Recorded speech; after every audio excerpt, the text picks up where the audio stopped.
Hello दोस्तों। आज की कहानी बेहद रोमांटिक है, इसलिए प्लीज़ पूरी सुनें। कंपनी के एक प्रोजेक्ट के लिए मुझे अपने मैनेजर के साथ थाईलैंड जाना पड़ा। होटल के मसाज पार्लर में कुछ ऐसा हुआ जिससे मेरे होश उड़ गए। उस रात बॉस ने मेरा हाथ पकड़कर अपने ऊपर खींच लिया। मैं भी उनको रोकना नहीं चाहती थी। वो धीरे धीरे अपनी उंगलियों से मेरे होंठों को सहलाने लगे थे। मैं पूरी तरह मदहोश हो चुकी थी।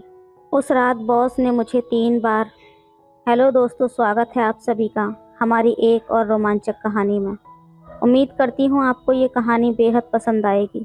मैं एक मल्टीनेशनल कंपनी में काम करती थी। मुझे इस कंपनी को ज्वाइन किए हुए अभी 2 साल भी नहीं हुए थे। काम बहुत ज़्यादा था और मैं दिन रात मेहनत करके एक बड़े प्रोजेक्ट पर काम कर रही थी। फाइनली वो प्रोजेक्ट कंप्लीट हुआ और क्लाइंट को डिलीवर कर दिया गया। क्लाइंट बहुत खुश हुआ और उसने झट से प्रोजेक्ट की पूरी पेमेंट भी कर दी।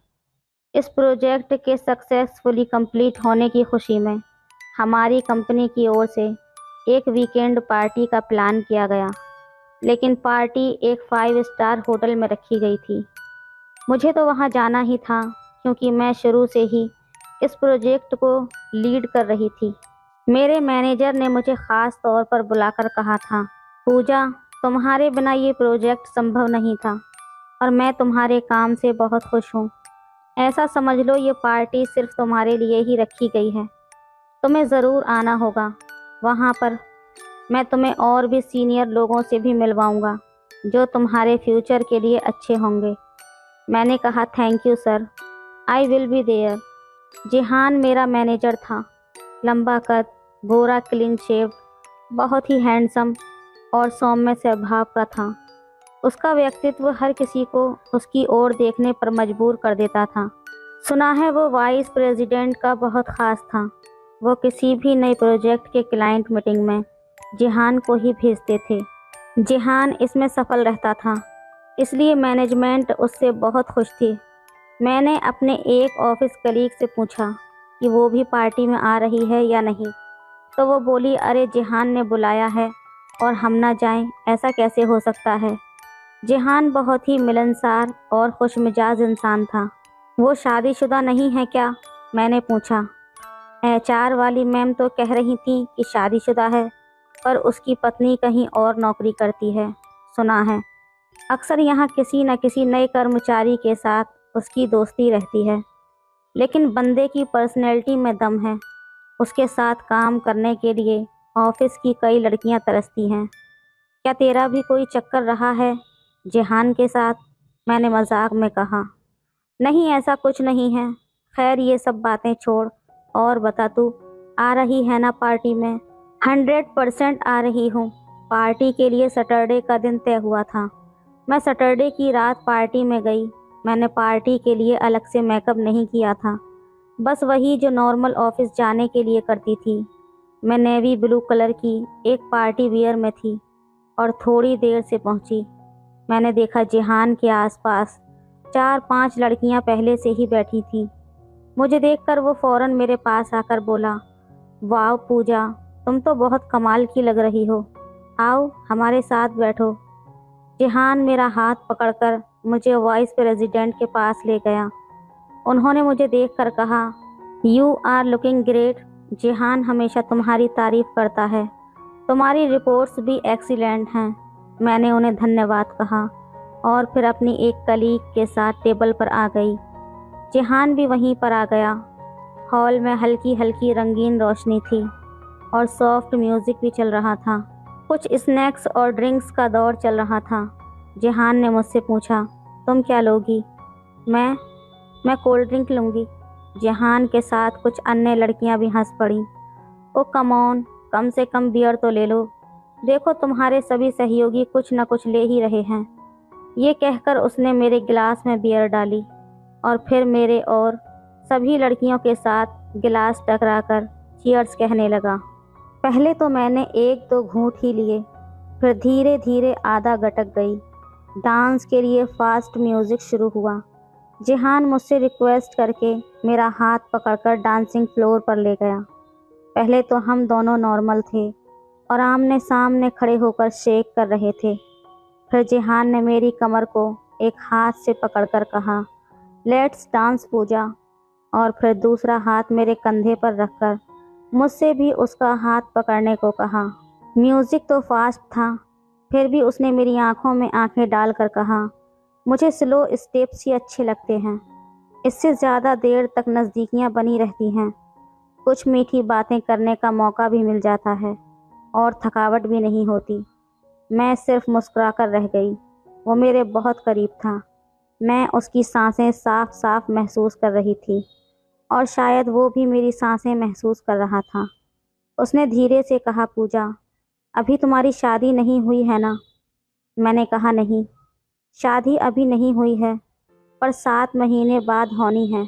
रोहित मेरा बॉयफ्रेंड है और मेरा होने वाला पति भी।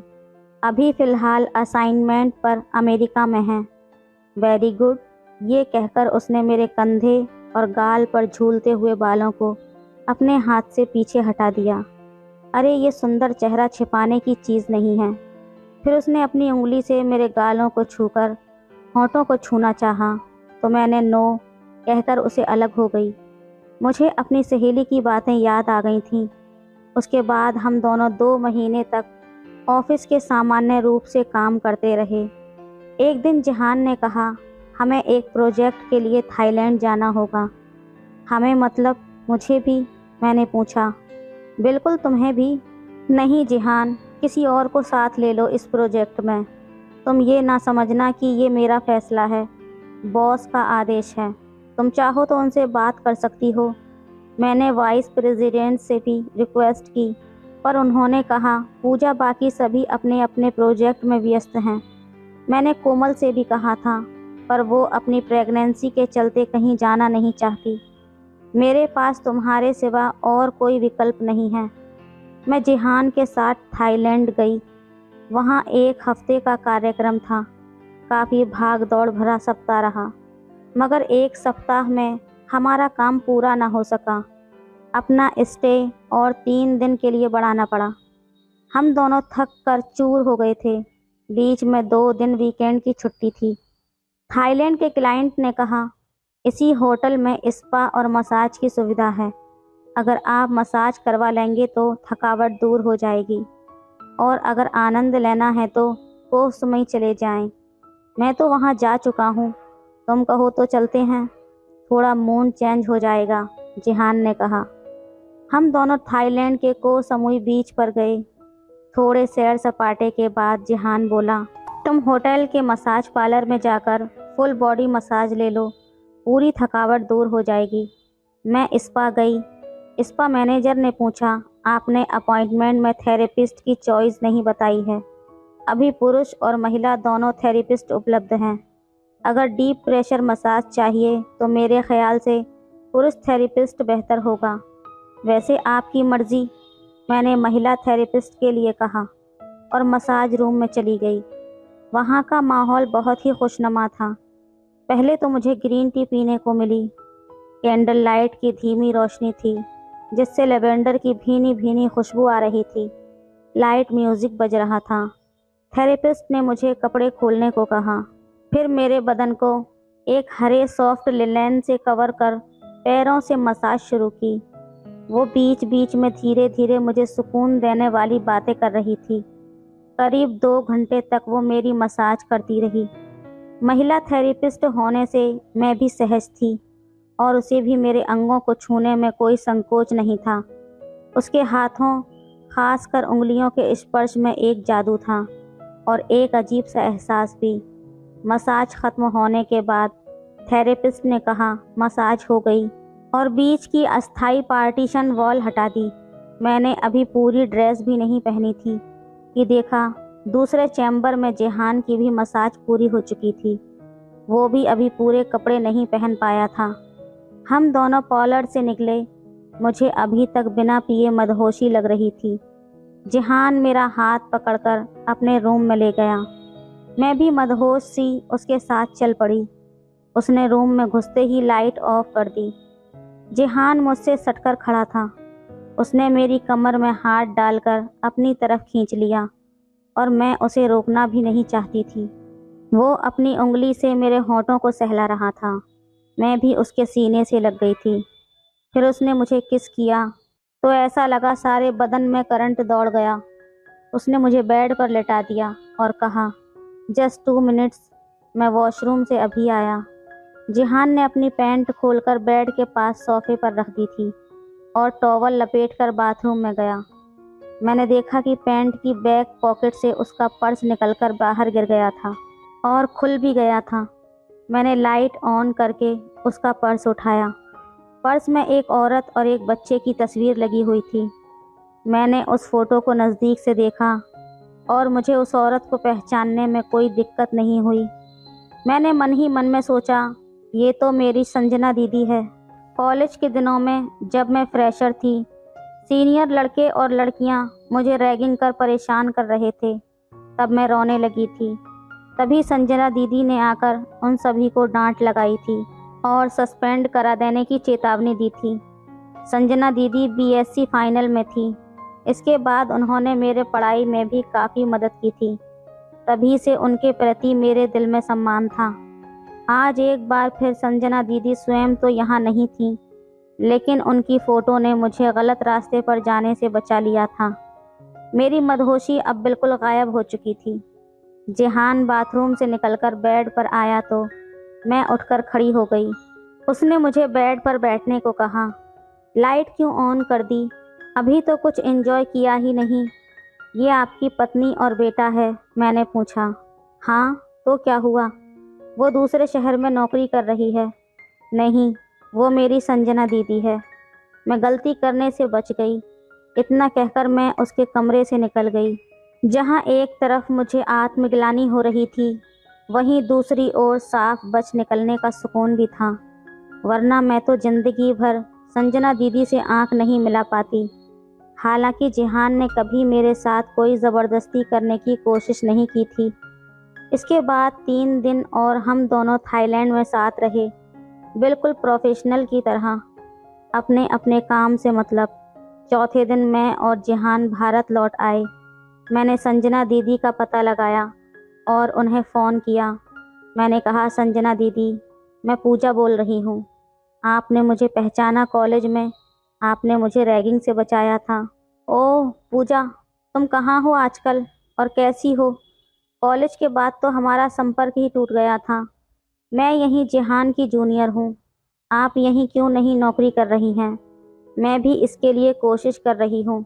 उम्मीद है जल्द ही वहाँ ट्रांसफ़र हो जाएगा। हाँ दीदी, जल्दी आ जाइए, मेरा भी मन लग जाएगा। इतना कहकर मैंने फ़ोन बंद कर दिया। थाईलैंड के उस कमज़ोर पल की याद फिर से आ गई, जिससे मैं बाल बाल बच गई थी, और वो भी सिर्फ एक तस्वीर के चलते। वरना अनजाने में ही पति पत्नी के बीच मैं वो बन गई होती। तो दोस्तों, ये थी आज की कहानी। आपकी क्या राय है इस कहानी पर, हमें कमेंट में ज़रूर बताएं। वीडियो अच्छी लगे तो लाइक करें, शेयर करें, सब्सक्राइब करें। धन्यवाद। चाची मुझे घूर घूर कर देखा करती थी। एक दिन शाम को मैं उनके घर गया तो चाची घर पर अकेली थी। मुझे मौका मिल गया। चाची मुझे अपने कमरे में ले गई। हम 1 घंटे तक लगातार। मेरा नाम संतोष है। मैं उत्तर प्रदेश का रहने वाला हूँ। आज मैं आपको अपनी जिंदगी में एक सच्ची घटना के बारे में बताने जा रहा हूँ। ये बात उन दिनों की है जब मैं कॉलेज के 2nd ईयर में था। मेरे पड़ोस में चाची रहती थी। चाची विधवा थी। उनके पति की मौत एक कार एक्सीडेंट में हो गई थी। उनकी एक बेटी नेहा और एक बेटा था। उनका बेटा दिल्ली में काम करता था। चाची और उनकी बेटी अकेले ही रहते थे। वह मुझे अक्सर शाम को घर पर नेहा को पढ़ाने के लिए बुला लेती थी। नेहा 10वीं क्लास में थी और वह बहुत ही खूबसूरत थी। मेरी नज़र हमेशा नेहा पर टिकी रहती थी। उसकी खिलखिलाती हंसी, उसकी खूबसूरती मुझे भा गई थी।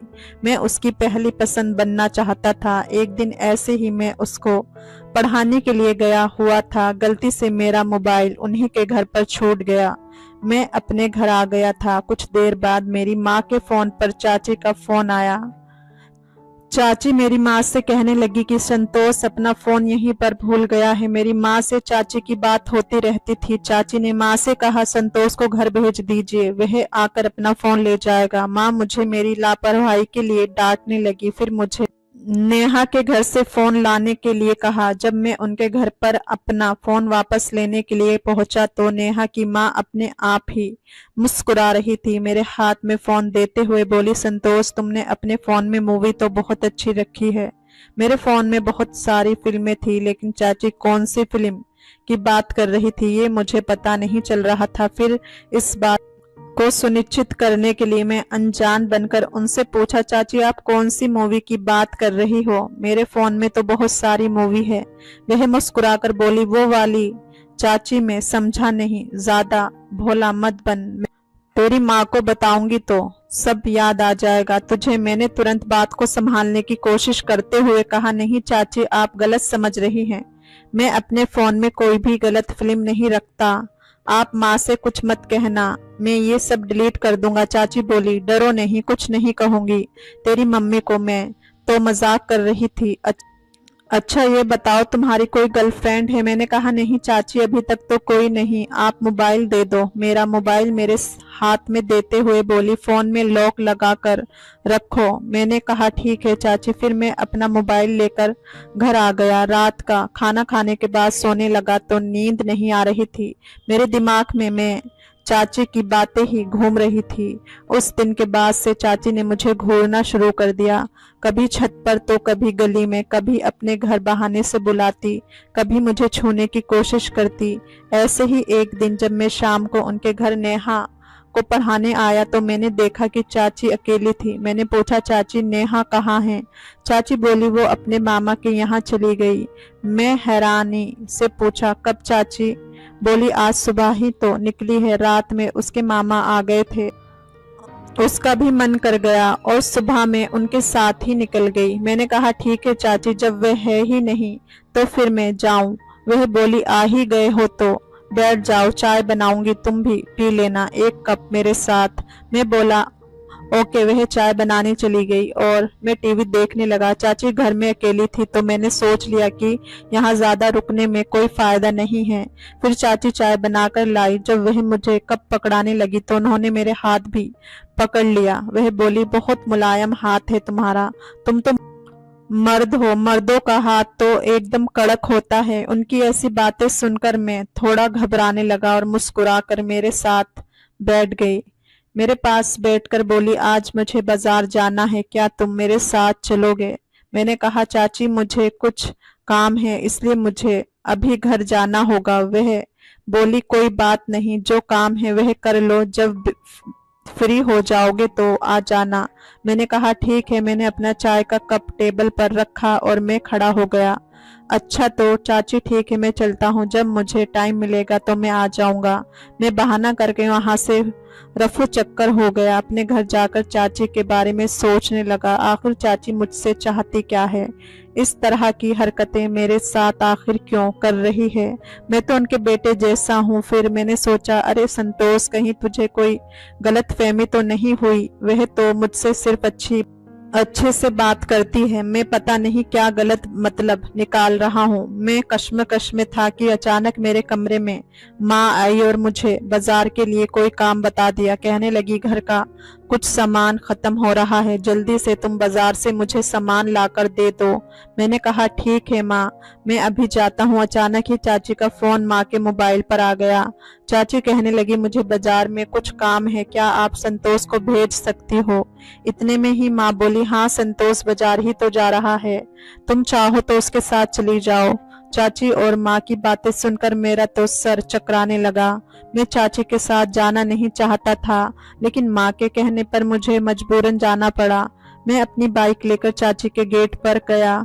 चाची पहले से ही तैयार खड़ी थी। वह मुझे देखकर मुस्कुरा रही थी। मैं भी उन्हें देखकर झूठी हंसी हंसने लगा। मैं बाइक स्टार्ट किया और चाची मेरे पीछे बैठ गई। जैसे ही बाइक घर से थोड़ा दूर पहुंची, चाची मुझसे चिपकने की कोशिश करने लगी। मैं बोला, चाची आप ठीक से बैठें। वो बोली, मुझे बाइक पर बहुत डर लगता है इसलिए तुम्हें कसकर पकड़ रखा है। उनकी बात सुनकर मैं खामोश हो गया। पूरे रास्ते वह मुझसे इसी तरह चिपक कर बैठी रही। मैं बहुत अनकंफर्टेबल महसूस कर रहा था, लेकिन मैं कर भी क्या सकता था। थोड़ी ही देर में हम मार्केट पहुंच गए। मैंने कहा, चाची आपको जो भी सामान लेना है ले लो, मैं भी अपनी शॉपिंग कर लेता हूँ। जब आप सामान खरीद लो तो मुझे कॉल करके बुला लेना, मैं आ जाऊंगा। वह बोली, ज्यादा कुछ नहीं चाहिए, थोड़ा सा ही सामान है, तुम जाओ मत, मेरे साथ ही रहो। मुझे मजबूरन उनके साथ रुकना पड़ा। वह एक कपड़े की दुकान पर गई और वहां से नाइटी खरीदने लगी और बार बार अपने ऊपर लगाकर दिखाती और मुझसे पूछती, देखो संतोष, ये मुझ पर कैसी लग रही है। मैंने कहा, चाची मुझे इस बारे में कोई नॉलेज नहीं है, आपको जो अच्छी लगे ले लो। वह कहने लगी, क्यों, जब तुम्हारी शादी होगी तो अपनी बीवी के लिए नहीं लाओगे। मैं उनकी बातों को सुनकर खामोश हो गया। फिर उन्होंने रेड कलर की नाइटी पसंद की और उसे खरीद ली। मैंने कहा, चाची चाचा तो अब नहीं रहे, फिर आप ये पहनकर किसको दिखाओगी। वह बोली, चाचा नहीं है तो क्या हुआ, मेरा क्या दिल नहीं है। मैं उनकी ये बात सुनकर थोड़ा मायूस हो गया और अपने आप को कोसने लगा। थोड़ी ही देर में मैंने अपने घर का सामान भी खरीदा और मैं चाची को लेकर घर आ गया।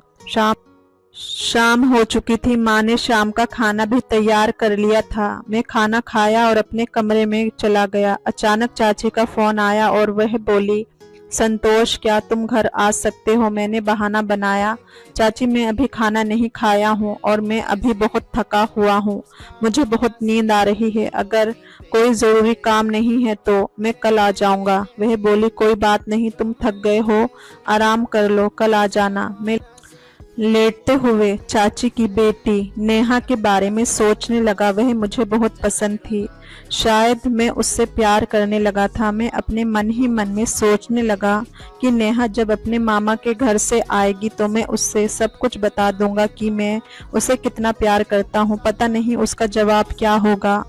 ये सोचते सोचते मुझे नींद आ गई और मैं सो गया। सुबह जब मैं उठा तो मैं अपने मोबाइल में चाची का गुड मॉर्निंग वाला मैसेज देखा। मैसेज पढ़ते ही मैंने अपना मोबाइल स्विच ऑफ कर दिया, कहीं चाची मुझे बहाने से अपने घर ना बुला ले।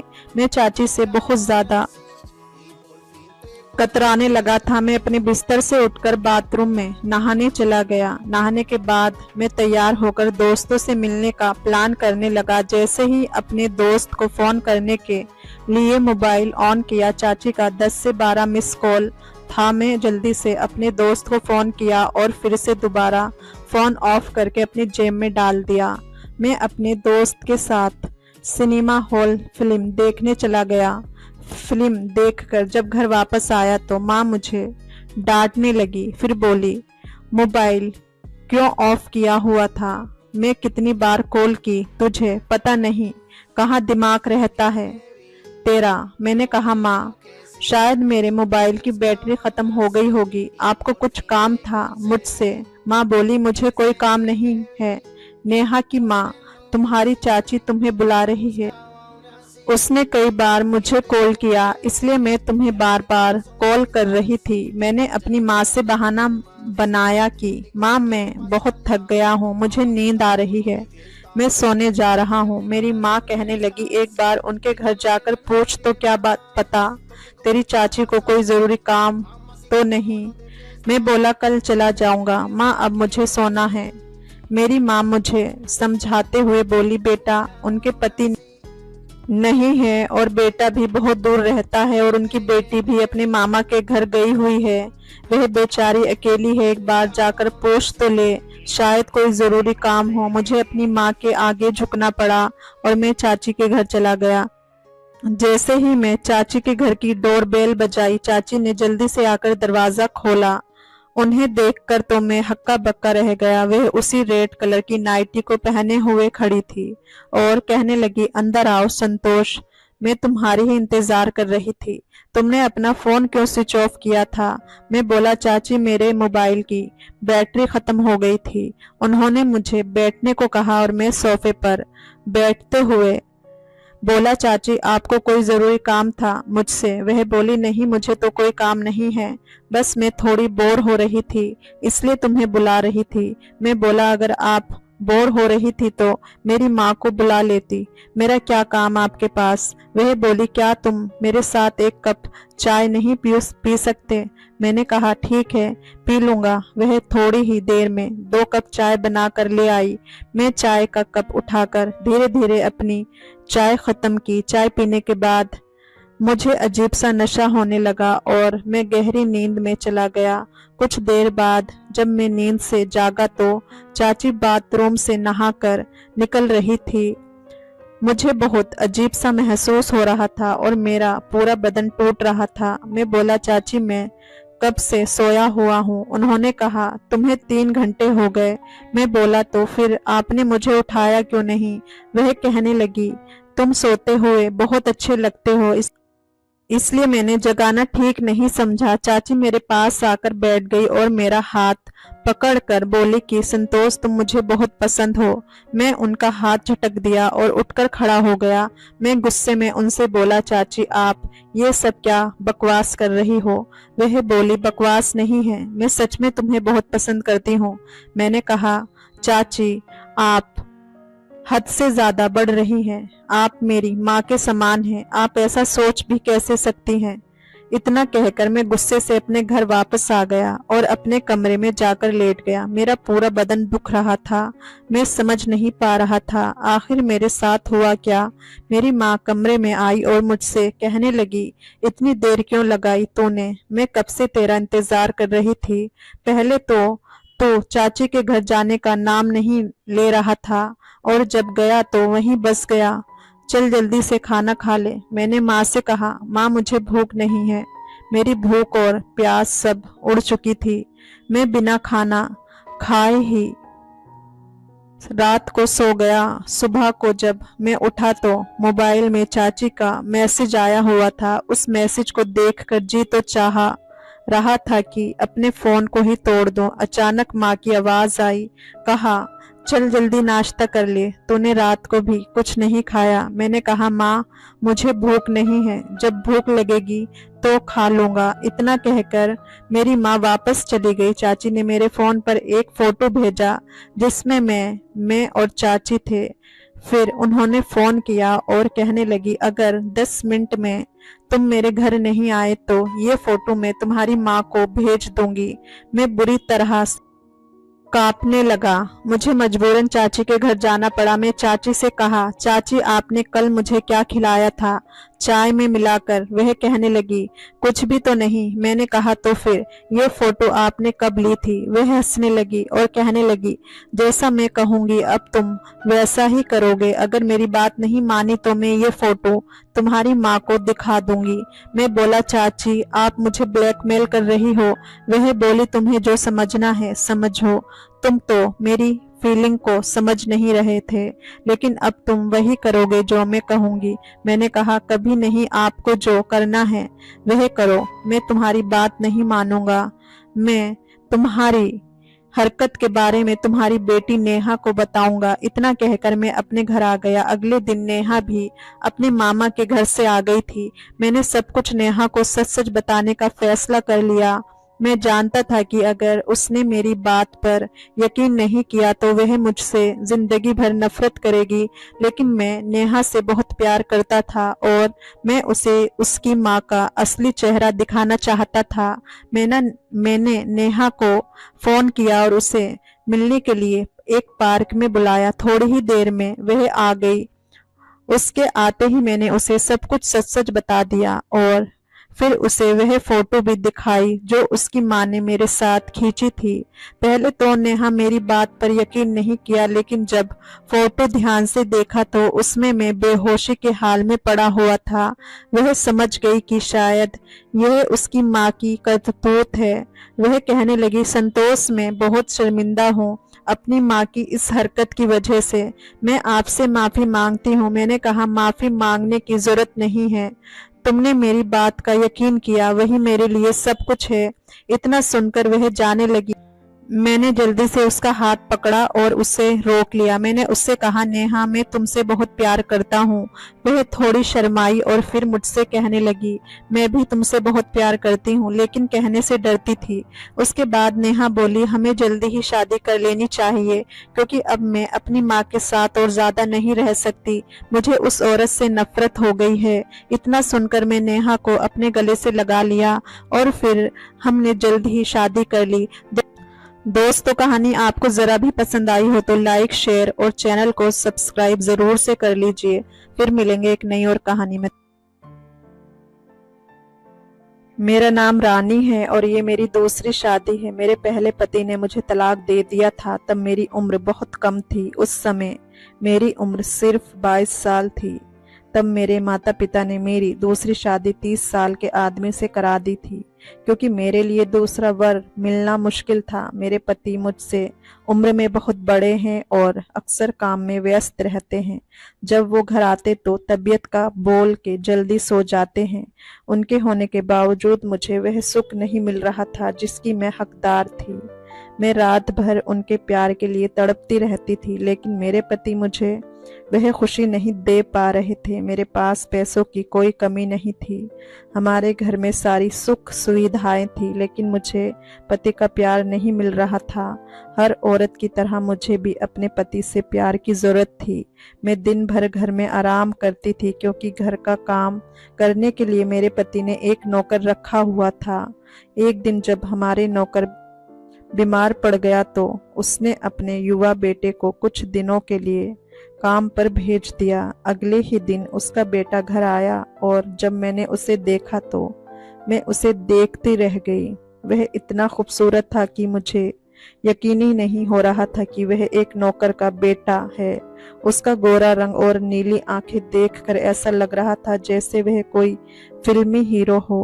मैंने उसे देखकर सोचा कि वह किसी राजा का बेटा होगा। मैं रवि का बेटा अजय हूँ। मेरे पिताजी की तबीयत खराब है, इसलिए उन्होंने मुझे यहाँ काम करने भेजा है। मैं कुछ दिनों तक यहाँ रहकर आपके लिए काम करूँगा और आपको कोई शिकायत का मौका नहीं दूंगा। जैसे मेरे पिताजी पूरी ईमानदारी से यहाँ काम करते थे, वैसे ही मैं भी अपना काम पूरी तरह ईमानदारी से करूँगा। फिर मैं अजय को अंदर आने के लिए बोली और खुद जाकर सोफे पर बैठ गई। जब वह अंदर आया तो मैंने उससे पूछा, तुम्हारा नाम क्या है और तुम क्या काम करते हो? क्या तुमने पहले भी कहीं काम किया है और तुम्हें काम करने का तरीका पता है? तब वह युवक मुझसे बोला, मालकिन, मैंने अभी अभी तो आपको अपना नाम बताया कि मेरा नाम अजय है, और रही बात काम की तो मालकिन, मैं घर के सारे काम अच्छे से करता हूँ। आपको मुझसे कोई शिकायत नहीं होगी। अब मैं अजय की तरफ रोमांटिक नजरों से देखी और हंसते हुए बोली, ठीक है, तुम घर का काम करते हो, लेकिन क्या तुम्हें पता है कि घर के काम से ज्यादा जरूरी होता है अपने मालिक या मालकिन को खुश करना? क्या तुम अपनी मालकिन को खुश कर सकते हो? जो कुछ भी मैं कहूंगी क्या तुम उसे मानोगे? क्या तुम अपनी मालकिन की प्राइवेट इच्छाएं पूरी करोगे? अजय ने मुझे चौंकाते हुए कहा, मैं अपना काम पूरी ईमानदारी से करूंगा और आपको अपने काम से खुश करने की पूरी कोशिश करूंगा। फिर मैंने अजय को उसका काम समझाया और काम समझने के बाद अजय ने काम शुरू किया। वह मन लगाकर काम कर रहा था, लेकिन अब मेरी नजरें हमेशा उसी पर लगी रहती थी। मैं अक्सर सोफे पर बैठकर उसे देखती रहती थी। मुझे नहीं पता मुझे क्या हो गया था। जब भी अजय थोड़ी देर के लिए बाहर चला जाता तो मुझे उसकी कमी महसूस होती थी। मुझे वह बहुत पसंद आने लगा था और अब मुझे उसके पास जाने की इच्छा होने लगी थी। मैं चाहती थी कि अजय मेरी जरूरतों को भी पूरा करे। जब से मैंने उसे देखा था तभी से मेरे दिन की शांति और रात की नींद उड़ गई थी। एक दिन मेरे पति को काम के सिलसिले में बाहर जाना पड़ा, लेकिन वह बहुत परेशान थे।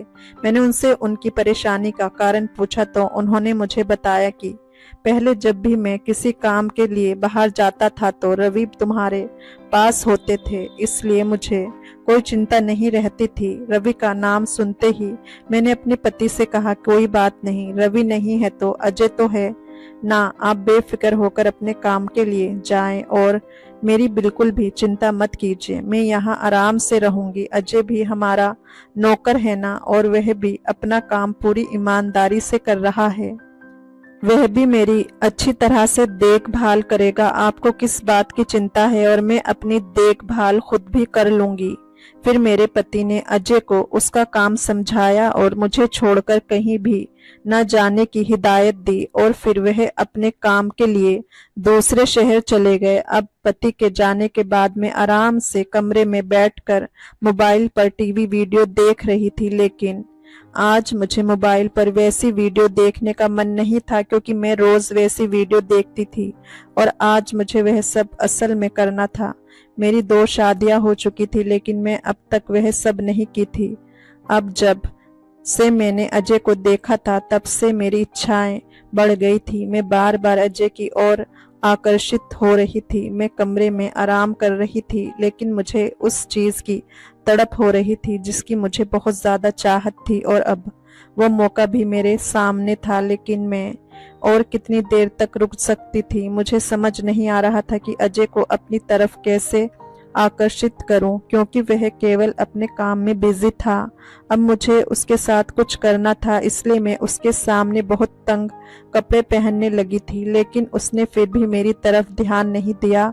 अब मेरी बेचैनी बढ़ती जा रही थी, और फिर एक दिन मैंने अजय को अपने रूम में बुलाया और अपने दिल की सारी बातें बताने का फैसला किया। जब मैं उसे सब कुछ बता रही थी तो उसने मेरी बातें चुपचाप सुनी और फिर रूम से चला गया। मैं बस उसे देखती रह गई। मुझे समझ नहीं आ रहा था कि अजय को कैसे मनाऊं। मैं उस पर जबरदस्ती भी नहीं कर सकती थी। मेरी चाहत थी कि वह अपने दिल से मुझसे प्यार करे, लेकिन ऐसा हो नहीं रहा था। अब मेरा दिल और दिमाग सिर्फ अजय के ख्यालों में डूबा रहता था। उसके बिना मुझे कुछ अच्छा नहीं लगता था। मैं किसी भी कीमत पर उसके साथ सब कुछ करना चाहती थी। मैंने कई बार उससे अपनी भावनाएं बताने की कोशिश की, लेकिन उसने मेरी बातों पर ध्यान नहीं दिया और अपने काम में लगा रहा। मुझे समझ नहीं आ रहा था कि उसे अपने करीब कैसे लाऊं। इसी सोच में डूबी थी कि अचानक मेरे दिमाग में एक तरकीब आई। मैंने गिरने का नाटक किया ताकि अजय मेरे पास आए। अजय ने आकर मुझे उठाया, और जब वो मुझे उठाया तो मेरा शरीर उसने किया तो मानो स्वर्ग का सुख मिला हो। अब मेरी हर इच्छा पूरी होने वाली थी और मैं बहुत खुश थी। अजय मुझे गोद में लेकर एक एक करके सीढ़ियां चढ़ रहा था।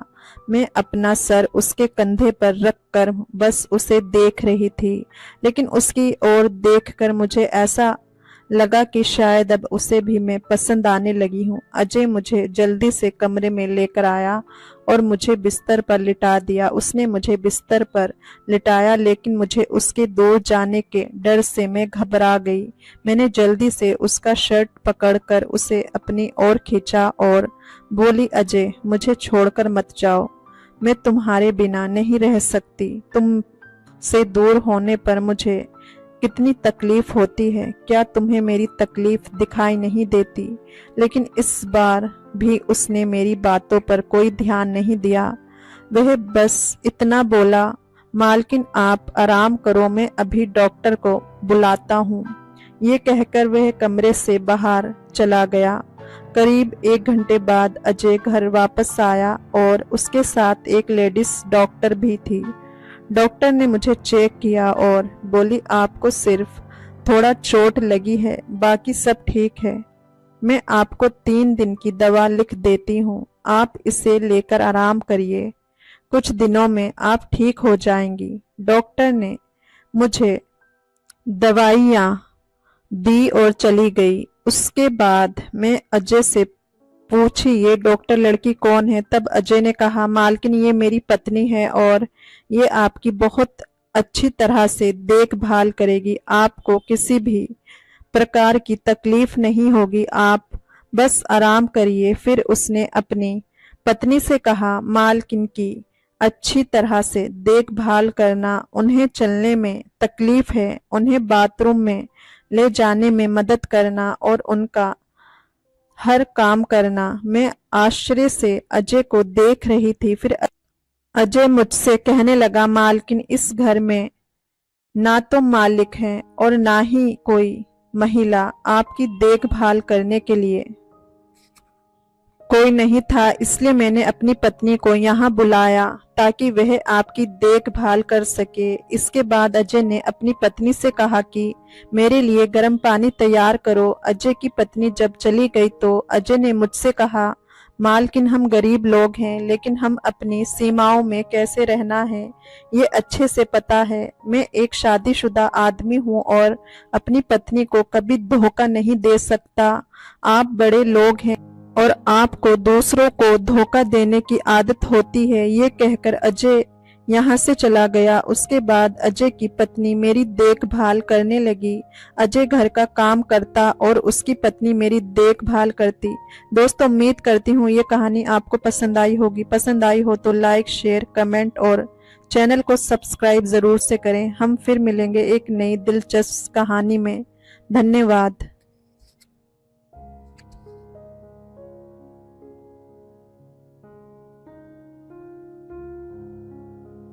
जब मैं 15 साल की थी और मेरा 19 साल का सौतेला भाई मेरे साथ ही सोता था और रोज रात को मुझे कोई चीज चुभती थी। उस वक्त मैं नादान थी, लेकिन एक दिन मैं परेशान होकर उस चुभती चीज को पकड़ लिया तो मेरे भाई ने मेरे मुंह पर हाथ रख दिया और मेरे साथ जो किया, मेरी चीखें निकल गई।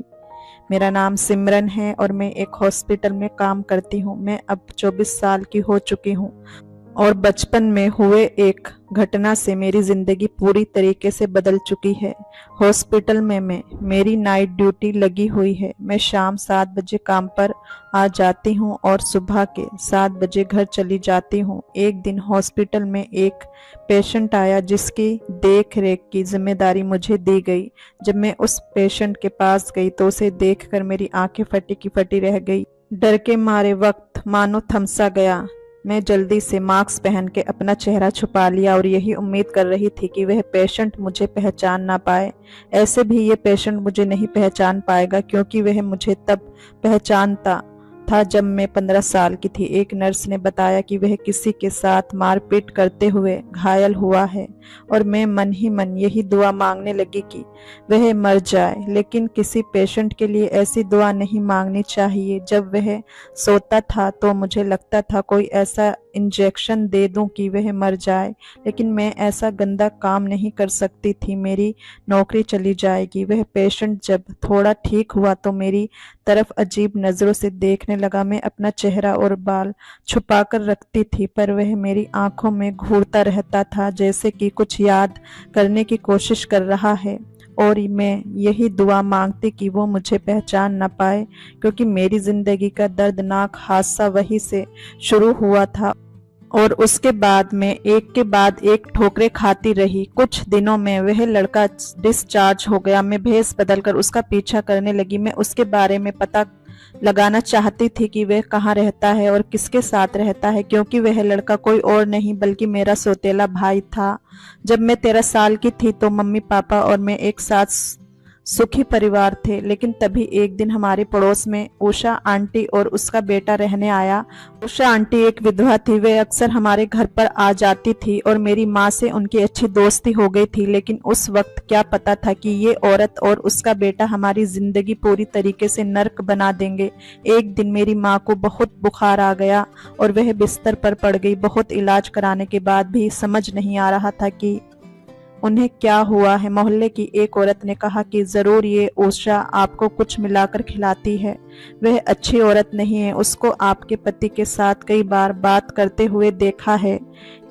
एक विधवा औरत जात को पराए मर्द से आखिर क्या काम है। उषा आंटी तो अक्सर घर पर आती है और मम्मी को अक्सर खाना बनाकर खिलाया करती थी। उस औरत की बात से मेरी माँ को शक होने लगा और उषा आंटी का घर पर आना जाना बंद कर दिया। उषा आंटी के हाथ से खाना खाना भी बंद कर दिया और उसके बाद मेरी माँ धीरे धीरे ठीक होने लगी। अब माँ को लगने लगा था कि जरूर औरत में कुछ गड़बड़ है। कभी कभी उषा आंटी मुझे मिल जाती थी पर मैं उनसे दूर रहने की कोशिश करती थी, क्योंकि क्या पता उनके दिल में क्या है। मैं भी कई बार बाहर पापा को और उसको बात करते हुए देखा था। मेरी मम्मी और पापा में भी अक्सर झगड़ा हो जाता था। मुझे समझ नहीं आता था कि दोनों में किस बात पे झगड़ा होता है, क्योंकि मैं अपने कमरे में सोई थी और उनके कमरे में झगड़े की आवाज आती थी। और एक दिन मेरी मम्मी मर गई। उस वक्त मैं सिर्फ 15 साल की थी। मेरी मम्मी की मौत मेरे लिए एक बहुत ही दर्दनाक हादसा था, पर मुझे ये बात समझ नहीं आई थी कि आखिर उनकी मौत कैसे हुई, क्योंकि मेरे पापा मुझे मेरी मम्मी के करीब नहीं जाने दिए थे। मैं बहुत रोई थी और रो रो कर मेरा बहुत बुरा हाल हो गया था। और कुछ ही दिनों में मेरे पापा ने उषा आंटी से शादी कर ली। वो और उनका बेटा पिंटू हमारे घर पर रहने आ गए थे। मुझे उषा आंटी बिल्कुल पसंद नहीं थी, क्योंकि कहीं ना कहीं उसकी वजह से ही हमारे परिवार में इतनी मुसीबत आई थी। मेरे पापा और मेरी सौतेली माँ एक कमरे में सोते थे और मेरे कमरे में मेरे सौतेले भाई को सोने को कह दिया। अब वह मेरे साथ सोने लगा था। मैं उस वक्त एक नादान बच्ची थी और मेरा भाई एक 19 साल का जवान लड़का। मुझे बहुत ही अजीब सा लगता था उसके साथ सोने में, पर हमारे घर में और कमरा नहीं था। मजबूरी में मुझे उसके साथ सोना पड़ता था। कभी कभी उसकी हरकतें देखकर मेरा दम घुटने लगता था। अजीब अजीब गंदी हरकतें करता था। मैंने कई बार कोशिश की अपने पापा को बताने की, पर मेरे पापा उषा आंटी के प्यार में इस कदर पागल थे कि मेरी बातों पर ध्यान नहीं देते थे। लेकिन मैंने पापा से कह दिया कि पिंटू भैया जोर जोर से सांस लेते हैं, मुझे बहुत डर लगता है, मुझे उनके साथ नहीं सोना। तो मेरे पापा इस बात पर मुझे डांटते थे और मुझे मेरी मरी हुई मम्मी की याद आने लगती थी, जो मुझे बहुत प्यार से रखती थी। उषा मम्मी तो बस मुझे डांटती धमकाती रहती है और घर के कामकाज भी सिखाने लगी थी। कहती थी आज नहीं तो कल तेरी शादी होगी, फिर ससुराल में जाकर तुझे ये सब करना पड़ेगा। उषा मम्मी की एक बात अच्छी थी कि उन्होंने कभी भी मुझ पर हाथ नहीं उठाया, पर मैं उनसे बहुत नफरत करती थी। वह बुरी इंसान थी, लेकिन शायद इतनी भी बुरी नहीं थी। वह बस मेरे पापा को हासिल करना चाहती थी और अब मेरे पापा उन्हें मिल चुके थे तो मुझ पर भी कभी कभी रहम दिखा देती थी। वह मुझे स्कूल भी भेजती थी और कहती थी तुझे पढ़ना है, अगर पढ़ेगी लिखेगी नहीं तो अच्छी जगह शादी भी नहीं होगी। पर रात को वह मेरे पढ़ने के बाद घर का काम करवाती थी। हमेशा यही बोलती थी पहले पढ़ाई करेगी फिर काम करेगी। पर मैं उससे कभी प्यार ना कर सकी, लेकिन कभी भी उनसे बहस नहीं करती थी। एक दिन हिम्मत करके मैं उषा मम्मी को भैया के बारे में बताया। उषा मम्मी ने पूछा भैया तुझे हाथ तो नहीं लगाता? मैंने नामे सिर हिलाया तो उसने कहा तब कोई बात नहीं। देखते देखते ठंड का महीना आ गया। हमारे घर में एक्स्ट्रा रजाई नहीं थी तो मुझे एक ही रजाई में भैया के साथ सोना था। पर मुझे बहुत घबराहट हो रही थी। जब मैं रात को सोने लगी तो कोई चीज मेरे शरीर में चुभने लगी। अब मैं काफी घबरा गई। मेरी सांस बहुत तेज चलने लगी थी, पर मैं नादान थी और मुझे समझ नहीं आ रहा था कि क्या चीज मुझे चुभ रही है।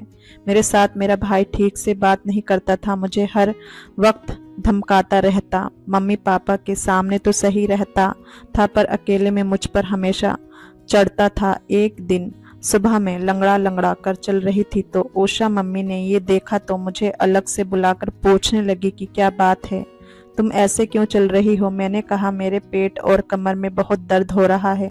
ये सुनकर वह काफी चिंतित हो गई थी और मुझे गले लगा लिया था। मुझे समझ नहीं आया कि आखिर वह क्यों घबरा रही है। पर अब जब भी मैं रात में सोने जाती तो कोई चीज मेरे पेट में तो कभी मेरी कमर में चुभती थी और मुझे समझ नहीं आता था कि वह क्या चीज़ है।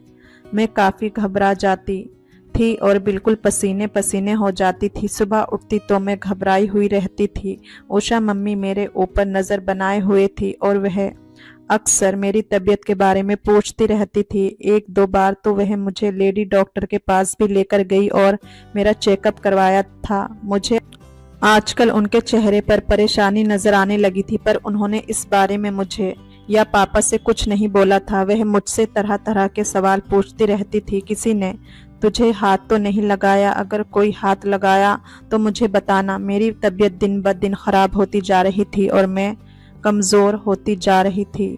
मेरे पेट और कमर में दर्द रहता था। मैं 16 साल की होने वाली हूँ, पर मैं खिलने की जगह मुरझाती जा रही थी। जब सोने का टाइम होता तो मैं बहुत घबरा जाती और मेरा दिल जोर जोर से धड़कने लगा था। एक दिन मैं स्कूल से आ रही थी तो मैंने देखा भैया कुछ लड़कों के साथ बातें कर रहे थे। पिंटू भैया जिन लोगों से बातें कर रहे थे वह अच्छे नहीं थे और काफी चिल्ला रहे थे। शायद उनके बीच कोई झगड़ा हो रहा था। मैं घबराई हुई थी, जल्दी से घर आ गई थी। ये बात मैंने मम्मी से कह दी। फिर उषा आंटी और भैया के बीच में न जाने क्या बात हुई थी कि रात को सोते टाइम भैया मुझ पर चढ़ गया और मुझे धमकाने लगा था और उसकी सांसें बहुत तेज चल रही थी और मुझे धमका रहा था कि अपने काम से काम रखा करो। मैं उस रात के बाद से भैया की शिकायत करना बंद कर दिया था, लेकिन अब मैं भैया से दूर दूर रहती थी और वह मेरी तरफ ऐसे देखता था जैसे कि मुझे खा जाएगा। उसके अंदर मुझे एक बदलाव नजर आया था। मेरे सामने वह बिल्कुल जंगली हो जाता था और मैं यही सोचती थी कि इस घर पर ऐसे मैं कैसे टिक पाऊंगी। पर एक रात मैं सो रही थी और फिर से वह चीज़ मेरी कमर में चुभने लगी। अब मैंने सोच लिया था कि मैं उस चीज़ को देखूंगी कि आखिर वह क्या चीज़ है। तो हिम्मत करके मैंने उस चीज़ को अपने हाथों से पकड़ लिया और उसे अपने पास खींचने लगी। तभी भैया लाल लाल आंखें करके मेरे ऊपर चढ़ गए और मेरा मुंह दबा लिया। डर के मारे मेरी हालत बहुत खराब हो गई और मैं चीखने की कोशिश करने लगी, पर उसने मेरा मुंह दबा रखा था और मेरे ऊपर चढ़कर उसने कुछ ऐसा किया कि मेरी रूह कांप उठी। जब उस रात भैया सो गया तो मैं चुपके से उठकर अपना कुछ सामान ली और दरवाजा खोलकर घर से भाग गई। मैं उस असुरक्षित घर को छोड़कर भाग गई जहां मेरे पापा और उषा मम्मी थे, क्योंकि मेरे पास अब कोई चारा नहीं बचा था। मैं रो रही थी और दौड़ रही थी। मुझे समझ नहीं आ रहा था कि मैं जाऊं तो कहाँ जाऊं। तभी मुझे ख्याल आया कि पड़ोस के शहर में मेरी मौसी अपने 2 बच्चों के साथ रहती है। मौसी विधवा थी। मैंने सोचा शायद वह मुझे अपने साथ रख ले। मैं दौड़ती भागती गिरती किसी तरीके से उनके घर पहुंची। उस वक्त सुबह के 7:30 बज रहे थे। मौसी मुझे देखकर चौंक उठी। मैं मौसी के गले लग गई थी और रोने लगी थी और मैंने उन्हें वह सब कुछ बता दिया था जो मेरे साथ हुआ था। पर मौसी के घर की हालत देखकर मुझे समझ आया कि वह बहुत ही गरीबी से दिन गुजारती हैं। मौसा जी की मौत के बाद उनकी हालत बहुत खराब हो चुकी थी। उस वक्त उन्होंने मुझे अपने पास रख लिया और कुछ नहीं कहा। मैंने कहा था मौसी अगर मेरे पापा पूछें तो उन्हें मेरे बारे में मत बताना, मैं घर वापस नहीं जाऊंगी। लेकिन कुछ दिन के बाद मेरी मौसी भी बहुत रोने धोने लगी और कहने लगी कि बेटी मैं तो विधवा हूँ, मैं अपने बच्चों का ही पेट नहीं पाल पाती, फिर तुझे कैसे पाल पाऊंगी। मैं तेरी जिम्मेदारी नहीं ले सकती, तू घर वापस चली जा। पर मैं उस घर में दोबारा वापस नहीं जाना चाहती थी जहां मेरा सौतेला भाई था। मैंने अपनी मौसी के सामने हाथ जोड़ लिया और कहा कि मुझे किसी के घर पर काम पे लगवा दो, मैं उनके घर रहूंगी और दिन भर काम कर लूंगी। मेरी मौसी ने कहा तू अभी 16 साल की है, फिर भी मैं कोशिश करती हूँ कोई तुझे काम पर रख ले। कुछ दिनों के अंदर मुझे एक घर में काम मिल गया।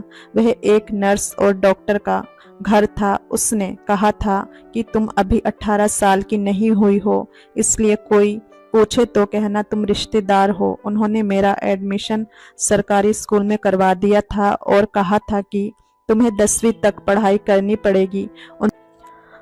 उन्होंने मुझे अपने बच्चों को संभालने का काम दिया था। स्कूल से आने के बाद मैं उनके बच्चों को संभालती थी जो कि 3 साल का था। मैं वहीं से अपनी 10वीं की पढ़ाई पूरी की। उन्होंने मुझे रहने के लिए एक कमरा भी दे दिया था और मेरे कपड़ों का इंतजाम भी वही करते थे। बस मुझे उनके बच्चे को संभालना पड़ता था। और जब मैं 22 साल की हुई तो उनका बच्चा भी काफी बड़ा हो गया था। एक दिन नर्स ने बताया कि हमें और काम के लिए किसी की जरूरत नहीं है, तुम चाहो तो अपने घर वापस जा सकती हो।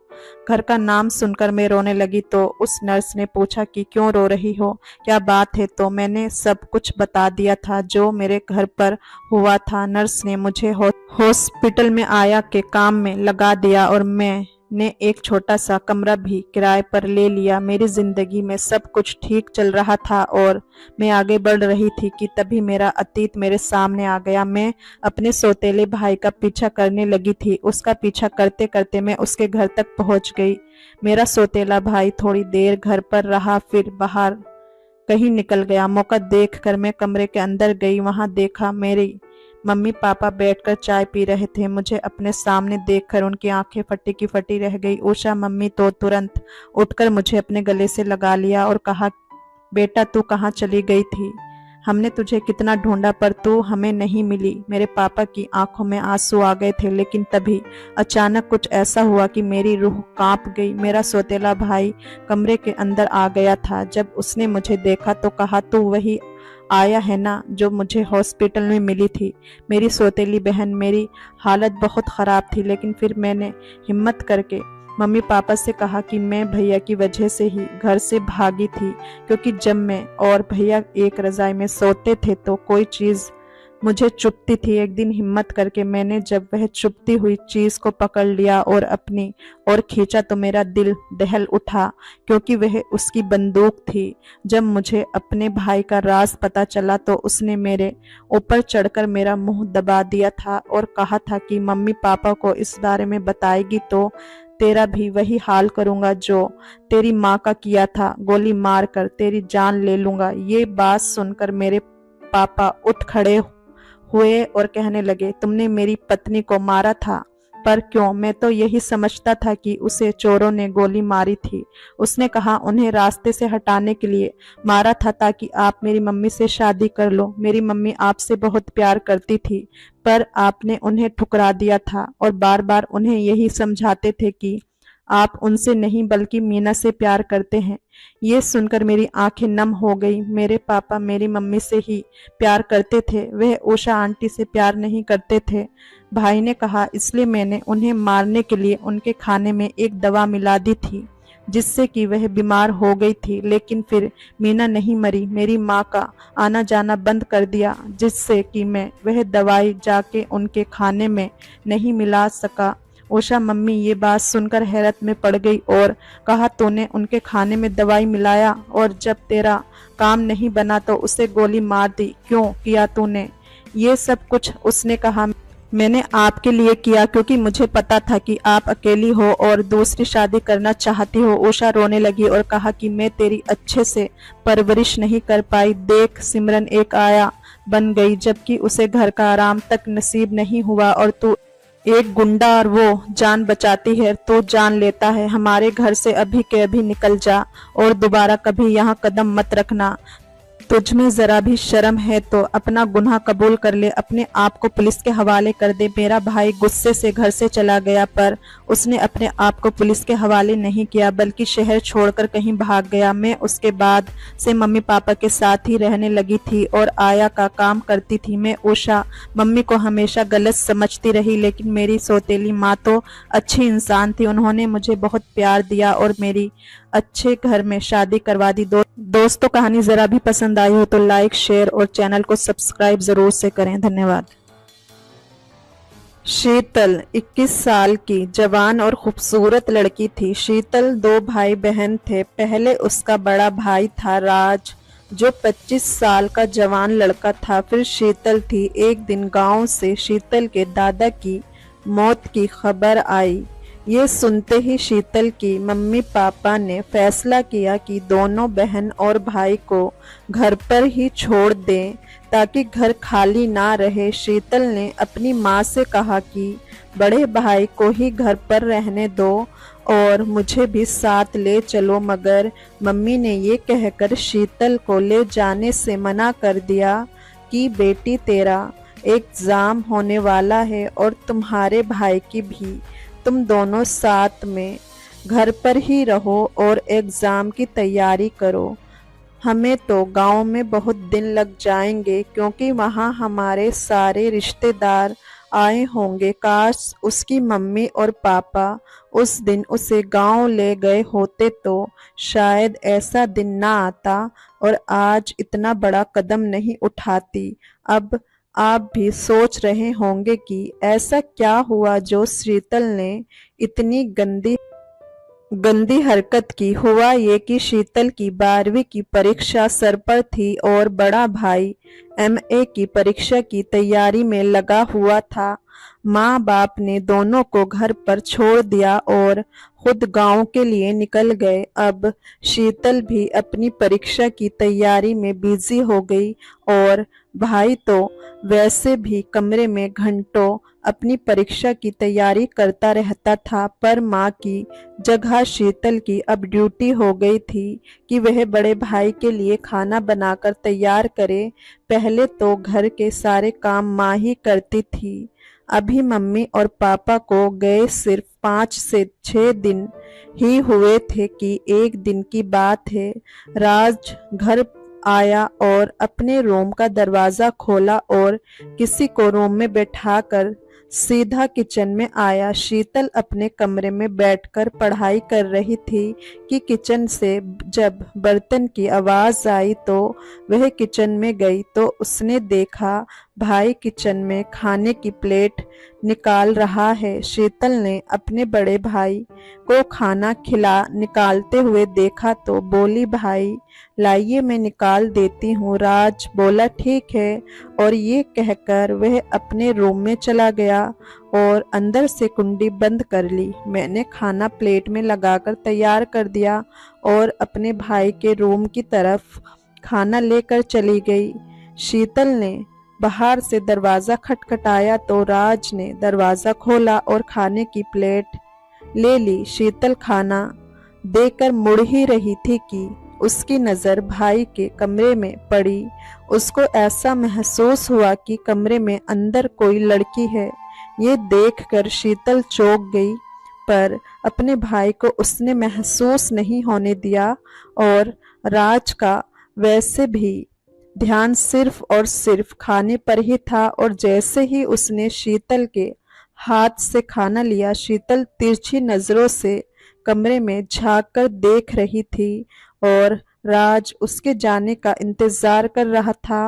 और जैसे ही शीतल मुड़ी, उसने तुरंत दरवाजे की कुंडी अंदर से बंद कर ली। शीतल जब किचन में गई तो उसका दिल जोर जोर से धड़क रहा था कि हमारे घर में वह अजनबी लड़की कौन है और फिर मेरे भाई के कमरे में क्या कर रही है। किचन भाई के कमरे के बगल में ही था, पर थोड़ी देर में ही शीतल ने अपने आप को समझाया कि शायद मेरी नज़र का ये धोखा होगा, वहम होगा। ऐसा कैसे हो सकता है कि भाई के साथ रूम में कोई लड़की हो। शीतल जितना अपने दिमाग से बात को हटाने की कोशिश कर रही थी, उतना ही बात उसके दिमाग में घर बना रही थी। शीतल ने सोचा, देखो तो सही कि आखिर मामला क्या है। इतने में फिर राज किचन की तरफ आया और शीतल से बोला, शीतल 2 कप चाय बना दो, मैं और मेरा दोस्त कमरे में स्टडी कर रहे हैं और मैं जब बाजार से घर आ रहा था तो मैं राशन का सारा सामान ले आया था, पर तुम देख कर बता दो कि कुछ कमी तो नहीं है, नहीं तो बाद में मुझे डिस्टर्ब मत करना। शीतल बोली, ठीक है, अभी मैं 5 मिनट में चाय तैयार कर देती हूँ। शीतल चाय बनाने के साथ साथ आटा भी गूंद रही थी। राज वहीं पास खड़ा चाय बनाने का इंतजार कर रहा था। राज ने शीतल से कहा, तुमको खाना नहीं खाना क्या? शीतल बोली, नहीं भाई, मैं कॉलेज में आज सहेलियों के साथ खाना खा लिया है, इसलिए मैं आटा गूंदने के बाद सोने चली जाऊंगी और शाम को सब्जी बनाऊंगी। इतनी देर में चाय बनकर रेडी हो गई। राज चाय लेकर कमरे की तरफ चला गया, पर शीतल के दिमाग में वह लड़की अटक सी गई थी। अब शीतल ने आटा गूंद लिया था और वह किचन के बाहर चली गई कि शायद भाई के कमरे से गुजरते वक्त अंदर से कुछ आवाज आए, मगर अंदर से कोई आवाज नहीं आ रही थी। शीतल का रूम दूसरी मंजिल पर था। शीतल अपने कमरे में जा रही थी, अचानक उसकी हरकत बदलने लगी। दरअसल सीढ़ियों के बगल में ही उसके भाई के कमरे की खिड़की थी और शीतल को जब रहा नहीं गया तो उसने उस खिड़की से झांकने का फैसला किया। शीतल भी ये देखना चाहती थी कि क्या सच में भाई के रूम में कोई लड़की है या फिर उसका ये कोई वहम है। और अब शीतल ने सीढ़ियों पर चढ़कर खिड़की से अपने भाई के कमरे में झांका तो शीतल ने कुछ ऐसा देखा कि उसका दिल और दिमाग थमसा गया। कमरे के अंदर शीतल का भाई और वह लड़की एक दूसरे के ऊपर थे और कबड्डी खेल रहे थे। शीतल ने दोनों को देखकर अपना आपा खो दिया। शीतल अभी 21 साल की ही थी और शीतल ने पहली बार औरत और मर्द को ऐसी हालत में देखा था। कुछ देर ऐसा देखकर वह सुन पड़ गई और अपने कमरे में जाकर सो गई। कुछ घंटे बाद कुछ आवाज आने लगी तो शीतल की आंख खुल गई।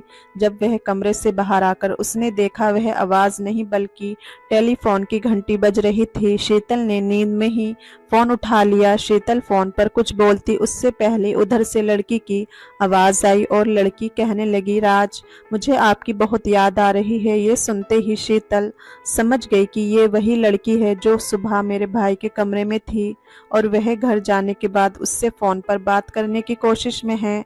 राज अपने कमरे में ही था और जब उसने फोन की घंटी सुनी तो दौड़ते हुए ऊपर आ गया। उसने अपने भाई को ऊपर आता देखा तो तुरंत उस लड़की का फोन काट कर सोने का नाटक करने लगी। टेलीफोन शीतल के कमरे के बाहर ही था और जब राज शीतल के कमरे के पास पहुंचा तो उसने देखा फोन कट हो गया है और शीतल सो रही है, पर शीतल सो नहीं रही थी, वह तो सोने का नाटक कर रही थी। राज ने तुरंत लड़की को फोन लगाया और फोन पर ही गंदी गंदी बातें करने लगे। दिन में वह हरकत और रात की ऐसी बातों ने शीतल को अब अपने आप पर काबू नहीं हो रहा था। रात के 9 बज चुके थे। शीतल ने रात का खाना भी नहीं बनाया था। राज जब बात करके फोन से उठा तो उसने कहा, शीतल उठो, तुमने तो खाना भी नहीं बनाया है, कितना सोओगी। तब शीतल एक्टिंग करते हुए करवट लेकर उठी और बोली, क्या टाइम हो रहा है भाई। उसने कहा, रात के 9 बज रहे हैं, तुम तो घोड़े बेचकर सोई हो, खाना भी नहीं बनाया। अपने भाई की बात सुनकर शीतल ने एक्टिंग की, 9 बज गया है, मैं तो दोपहर में सोई थी, आपने मुझे जगाया ही नहीं। राज ने कहा, जो तुम्हें खाना है वह खा लो, मैं बाहर से पराठा खाकर आया हूँ, सुबह मुझे यूनिवर्सिटी भी जाना है। और ये कहकर राज सोने चला गया और शीतल फिर से दिन का वह हादसा और रात की गंदी गंदी बातें सोचने लगी। शीतल के अंदर उसके जिस्म में हलचल हो रही थी। शीतल ने सब कुछ अपनी आंखों से देखा था और कानों से सुना था, पर इस उम्र की होने के बावजूद उसे कुछ यकीन नहीं हो रहा था। और अब शीतल धीरे धीरे गलत रास्ते पर चलने लगी थी और अब उसके दिमाग में दिन रात वही बातें गूंजती रहती थी और वह दिन भर अपने भाई के बारे में सोचती रहती थी, आखिर ऐसा करता ही क्यों है। और आप सभी लोग ये तो जानते ही होंगे कि लड़का हो या लड़की कम उम्र में बहक ही जाते हैं और ये एक ऐसी लत है कि अगर कम उम्र में लग जाए तो वह एक ऐसे जाल में फंस जाता है जो मौत आने तक नहीं छूटता। और इन्हीं सब बातों और सोच की वजह से शीतल ने वह काम कर डाली जो एक सीधी और मासूम लड़की कभी सोच भी नहीं सकती। और अब उसके भाई ने भी खूब फायदा उठाया और रोज सुबह घर खाली देखकर स्टडी के बहाने उस लड़की को रोज लाया करता था। और शीतल भी सीढ़ी की खिड़की से छुप छुप कर वह अपने भाई का खेल देखती रहती थी। और लगातार ऐसा 8 दिन तक चलता रहा। 8 दिनों बाद शीतल के पापा वापस आ गए, क्योंकि शीतल के पापा की ड्यूटी जो थी। शीतल का भाई भी अब अपनी पढ़ाई में व्यस्त रहने लगा, पर शीतल का अब पढ़ाई से ध्यान धीरे धीरे हटता गया और उसकी जिंदगी बदलने लगी। दरअसल बात कुछ ये है कि इंसान जो चीज देखता है उसे पाने की पूरी कोशिश करता है और यही चीज शीतल के साथ भी हो रही थी। शीतल की मम्मी गांव से नहीं आई थी। रोज सुबह शीतल का भाई कॉलेज और पापा ड्यूटी पर चले जाते थे और शाम को वापस आते थे। शीतल घर में पूरा दिन अकेली रहती थी और वह अपने दोस्तों से मैगजीन लाकर पढ़ा करती थी और वह मैगजीन उसकी उम्र से कहीं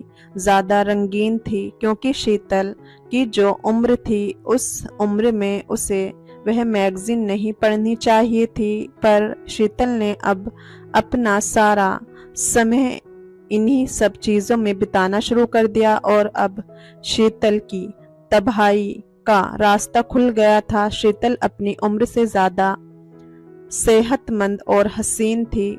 शीतल को उसकी बढ़ती हुई उम्र ने भड़का डाला और नए नए रास्ते पर पहुंचने लगी, जिससे वह अपने सारे शौक पूरे कर सके। और फिर एक दिन घर की छत से ही एक रास्ता मिल गया जिससे वह सारी ख्वाहिश पूरी कर सकती थी। शीतल ने बाहर के कई लड़कों को फंसाने की कोशिश की, पर घर के साथ और समाज का डर सामने आया। शीतल जल्द से जल्द कुछ कर लेना चाहती थी, क्योंकि अगर मम्मी पापा आ जाती तो वह दिन रात चौकीदार की तरह उसके पीछे पड़ी रहती और घर को चेक करना शुरू कर देती है। और कोई भी माँ नहीं चाहेगी कि उसकी औलाद ऐसा गलत काम करे। एक दिन की बात है, शीतल कपड़े धोकर छत पर सुखाने गई। शीतल कपड़े फैला ही रही थी कि दो घर छोड़कर उसे एक लड़का नजर आया, जो कि पहले भी शीतल को बहुत से इशारे कर चुका था, पर उस समय शीतल का कोई जवाब नहीं था, उसकी तरफ देखती भी नहीं थी। और आज शीतल ने अपने भाई की वजह से उसे अपनी इज्जत सौंपने वाली थी। लड़का अपनी छत पर पतंग उड़ा रहा था, तब शीतल ने अपने अंधेपन में आकर उस लड़के को इशारा कर दिया। वह लड़का शीतल के इशारे को समझ गया था और जैसे ही शीतल ने उसको इशारा किया और वह बंदरों की तरह छतों को लांघ कर शीतल के पास आ गया। शीतल ने उसका हाथ पकड़ा और सीढ़ियों से नीचे ले आई और बिना कुछ कहे ही उससे लिपट गई। शीतल के इतना करने पर उसे लगा कि वह लड़का तो मौके की तलाश में होगा, पर उल्टा उस लड़के ने शीतल की बात को समझे बिना ही उसे अधूरा छोड़ दिया। शीतल अभी 21 साल की ही थी और वह शीतल की ऐसी हरकत देखी तो वह लड़का राज का दोस्त भी था। जब उसने मुंह पर 2 थप्पड़ जड़ दिए और वहां से शीतल को धमकी देकर चला गया। अगर उसने आइंदा ऐसी हरकत की तो वह उसके भाई से उसकी सारी हरकतें बता देगा। पर उस लड़के के छोड़ने की वजह से शीतल अब भी मानी नहीं थी। आप ये कह सकते हैं कि मानो शेर के मुंह में लग गया हो और वह इससे अपनी प्यास बुझाना चाहती थी। लड़के के जाने के बाद तुरंत ही राज घर आ गया। शीतल ऊपर कमरे में ही थी, वह कपड़े पहनकर तुरंत नीचे आ गई। तब राज ने शीतल से बोला, कुछ खाने को मिलेगा? शीतल बोली, नहीं भाई, मेरी तबीयत ठीक नहीं है, बाहर से ही कुछ ले आओ। और वो अच्छा कहता हुआ चलता बना। शीतल नहाने चली गई। नहा कर निकली तो अपने कमरे में जाकर रोने लगी। उसके कुछ समझ नहीं आ रहा था कि आखिर वह करे तो क्या करे, आखिर उसके शरीर में ऐसी हलचल हो क्यों रही है। ये सब होने के बाद राज बाजार से खाना खाकर वापस आ गया और उसने शीतल को आवाज लगाया। शीतल ने जैसे ही अपने भाई की आवाज सुनी तो तुरंत नीचे आई और उससे लिपट गई। राज को कुछ समझ नहीं आ रहा था कि ये हो क्या रहा है, और जब शीतल ने दरवाजे की कुंडी बंद कर दी तो उसके समझ में आ गया कि शीतल आखिर उससे चाहती क्या है। और उस दिन दोनों ने अपनी हदें पार कर दी और शीतल ने ऐसी हरकत की कि जिससे भाई बहन के पवित्र रिश्ते में दाग लग गया। और आज जब वह दोनों ऐसा कर रहे थे तभी शीतल की माँ गांव से आ गई और सब कुछ देख लिया। वह बर्दाश्त ना कर पाई और किचन में जाकर उन्होंने खुद को खत्म कर लिया। और कुछ घंटे बाद जब शीतल के पिता ड्यूटी से लौटे तो अपनी पत्नी की ऐसी हालत देखकर वह रो पड़े। तब तक बहुत देर हो चुकी थी। घर पर पुलिस शीतल और उसके भाई को जेल में ले जाने के लिए तैयार थी और जब शीतल के पिता को ये बात पता चली तो पुलिस के जाने के बाद उन्होंने भी खुद को मौत के घाट उतार लिया। इस कहानी से ये सीख मिलती है कि हमें बच्चों के सामने ऐसी कोई गलत हरकत नहीं करनी चाहिए जिससे बच्चों का मन भटके। हमें रिश्तों की इज्जत करनी चाहिए। दोस्तों, कहानी पसंद आई हो तो लाइक, शेयर और चैनल को सब्सक्राइब जरूर से करें। फिर मिलेंगे एक नई और दिलचस्प कहानी में। धन्यवाद दोस्तों।